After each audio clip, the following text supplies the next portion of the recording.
Hello friends, folks, family and insignificant others. I'm Goemon and I want to talk to you about masks and face coverings because there's way too much lies and misinformation out there. Hopefully you and I agree that this Covid-19 pandemic is a dangerous threat to our health and safety and economy, and we should do what we can to restrain its impact on the healthcare system. Obviously, the best way to limit the impact of any airborne pathogen like the SARS-CoV-2 virus is by limiting movement of people. If you don't meet other people, you can't catch their diseases. Or if you do meet people, stay a few meters apart so that whatever is in the air won't be passed between you.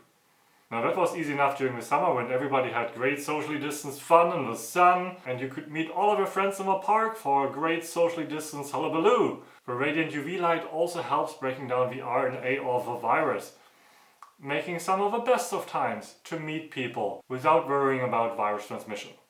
But winter dawns upon many of us, and most of us will have to go indoors eventually to do groceries and work and whatever. And then it becomes vitally important to take alternate measures to protect yourself and others from airborne viruses. The most effective way to do so is by covering your mouth and nose with a cloth so that any air you breathe in or out gets filtered. Some people will tell you that masks cannot possibly prevent virus spread because the pores in any natural fabric are so much larger than any virion. Those people obviously have little to no understanding of fluid dynamics. This mask, just like any mask, works as a filter. Many of you already have air filters at home, in your furnace, your air conditioner, or simply strapped to the back of a fan. Look at it closely and you will see that the mesh in that filter is really coarse. So coarse in fact that it is actually translucent. The particles that these filters catch out of the air are markedly smaller than the pores of the filter itself. Air filters don't operate like pasta strainers. Instead, they slow down the flow of air so that small particles like aerosol droplets just fall out because they cannot maintain momentum to carry on.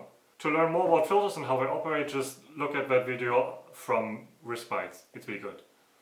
Some people will tell you that they cannot possibly breathe when they wear a mask. Most of those people are probably not telling the truth.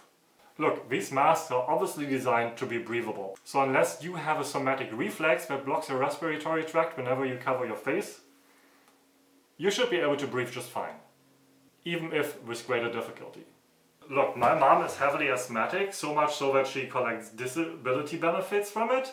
My mother always has difficulty breathing and is constantly traveling with 1 or 2 respirators in her pocket. She has tremendous respiratory problems. But wearing a cloth mask over mouth and nose, no problem. If my asthmatic mother can go shopping with a face mask, so can you. If you are still skeptical whether crazy Aunt Lucy is telling the truth when she says, "I cannot possibly breathe when I wear a mask," just send her out when it's cold. The snow season has arrived. In a few weeks from now, just about everybody will be covering their faces all the time when they go outside. See, I live in Toronto, Canada, and every winter our streets are filled with thickly pulsed mummies. Some of them barely even have an eye slit. I understand that wearing a mask can be uncomfortable, and you likely breathe with greater difficulty when you breathe through that filter. That means that filter is doing its job in separating your respiratory germs from everybody else's. Keep in mind though that nobody asks you to exert yourself physically when you wear a mask. There's no need for you to run endless laps around the salad aisle or to weightlift all the potato bags. Just do your darn shopping and go home. My 80-year-old asthmatic mother shops with a mask. So stop whining and do the same. And you have so many different masks to choose from. This is actually one of my favorites, and I wore it pretty much the wrong way for a couple of months.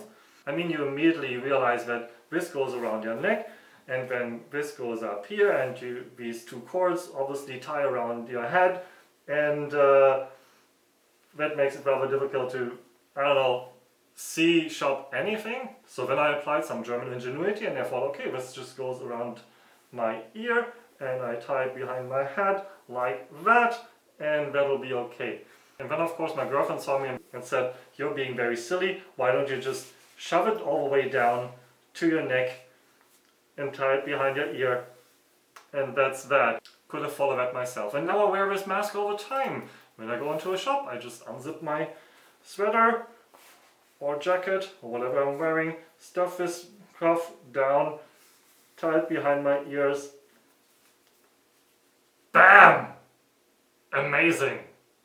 And if you don't like a particular cut, design or material, just pick a different one, because there is loads to choose from. Or make your own mask or face covering. There are instructions posted on every subway station in Toronto telling you how to create a mask or face covering from a piece of cloth. No sewing or other fine handiwork required. Of course, all of these masks differ in their effectiveness of filtering respiratory virons and combating the spread of the SARS-CoV-2 virus. But every one of those potential face coverings is markedly better at preventing the virus spread than doing nothing. See that mask I was showing you earlier that was leaking out to the sides because I was wearing it the wrong way? Even this decreases the potential for sharing a virus markedly, because I'm no longer breathing directly onto the person that I'm talking to. If you are outside and you're talking to someone, this little is already doing a lot. Of course, the better your mask is at sealing in the aerosols to your face, the better the protection for everyone else. Better seals make better masks. See, during the summer, I'm wearing a bandana to sunscreen my neck. Turn it around, push it over the face, shove this into my t-shirt, and I have a great face mask with 20 to 70% efficiency according to studies conducted by Duke University. How effective your mask is at combating the spread of COVID-19 depends on the material, the sealing efficiency, the design, and unfortunately environmental factors. Yeah, we really cannot control everything. If you really want to have as good a mask as possible, there are links down in the doobly-doo that you can follow to create and procure your own perfect mask. But by wearing a mask at all, you're already doing great. According to studies conducted by the Johns Hopkins Institute and many other scientific institutions, every kind of mask helps. Every aerosol particle that your face covering filters out of the air is one that you don't share with other people. And although this is mostly a community effect, meaning it's mostly other people who benefit from you filtering your own air, there is also a benefit for yourself, because every virion that you don't inhale from others is one that your immune system does not have to fight. And if that load of virions that you catch during your shopping trip is low enough, your immune system might be able to kill them instantaneously, thus preventing an infection completely. Of course, there are many other reasons to not wear a mask. Teenagers will tell you it's not cool because everybody does it. Fox viewers will tell you that it impedes on their civil liberties, which is really just the teenager argument on an adult level of dumbness, considering that all of us have a civic duty to keep each other safe. Others will tell you that covering your face is stupid because no mask is perfect, and honestly, why do those people get out of bed in the first place? No food item is ever perfectly delicious, nutritious, and digestible. No vehicle provides perfect transportation. No movie ever provides perfect entertainment and education, and yet we still indulge in all of these imperfect things because something is better than nothing. And the effect of face coverings is compounding. If I wear a face covering with 20% efficiency and I sit 2 feet away from you so that aerosol particles dilute in the air, you are already catching only 50% of the aerosol particles that you would usually get if I was not wearing a mask.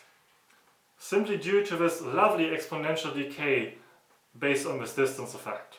And if you are wearing the same 20% efficiency mask, dropping that 50% to 40%, then both of us are 60% safer as compared to not wearing a mask, and neither of us is significantly inconvenienced. If you care about others enough to want them safe and healthy, if you want to do something to restrict the spread of COVID-19, if you care about our healthcare workers and want to reduce their workload so that they might have time again to check on crazy Aunt Lucy's pedal abscess, please do this one simple thing that scientists around the globe agree on as one of the primary utilities in combating the spread of the SARS-CoV-2 virus. Wear a mask. Thank you so much for watching. If you have questions, please check out the wealth of articles that are linked down in the doobly-doo. Like and subscribe and share and comment to your heart's content, and I will see all of you healthy, hopefully in the new year or whenever in the comedy section. Bye!